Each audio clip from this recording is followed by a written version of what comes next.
કેમ છે પાલટી મોજમાં ને? તો આજનો મારો નાનકડો એવો પ્રવાસ તમને શેર કરું. મિત્રો તેનો ટાઈમ કહું તો 6:04 થઈ છે ને તમારો ભાઈ મેનારાણીની ઓટસ પર બેસીને કોલેજ જવા આવતો થયો છે. મિત્રો તમારો ભાઈ અત્યારે જઈ રહ્યો છે એક ધાર્મિક સ્થળે. ક્યાં જઈ રહ્યો છું તે સ્થળ જોવા માટે વ્લોગ છેલ્લે સુધી જોજો.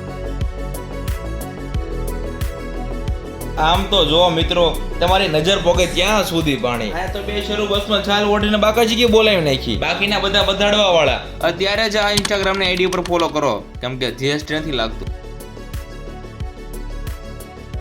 શરૂ બસ તમારા ભાઈને કોલેજ ની બીજી બસ મળી ગઈ. આ બસમાં પણ આ બસ જેવી જ પ્રજા છે. એલા ઓય અહીંયા તો સર શાયરીની જમાવટ પાડી દીધી. ભરાઈ આવે છે. ત્યારે પણ યાદ કરવી ભરાઈ આવે છે. એક વચન તને હું એવું આપું, એક વચન તને હું એવું આપું કે તારી જગ્યા હું ક્યારેય કોઈને ન આપું. ફાઇનલી આપણે મંદિરે પહોંચી ગયા અને મિત્રોએ નારા લગાવવાનું શરૂ કરી દીધું.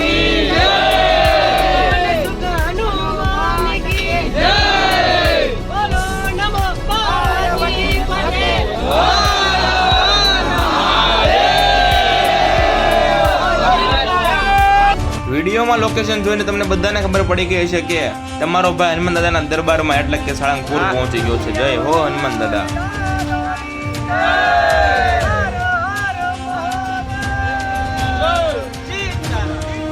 કેટલા મિત્રો દાદાના દર્શન કરવા આવી ગયા છો તે જરા કોમેન્ટ કરજો ને. મિત્રો મેં તો મંદિરમાં એન્ટ્રી લઈ લીધી છે, તમને જલ્દીથી હનુમાન દાદાના દર્શન કરાવું.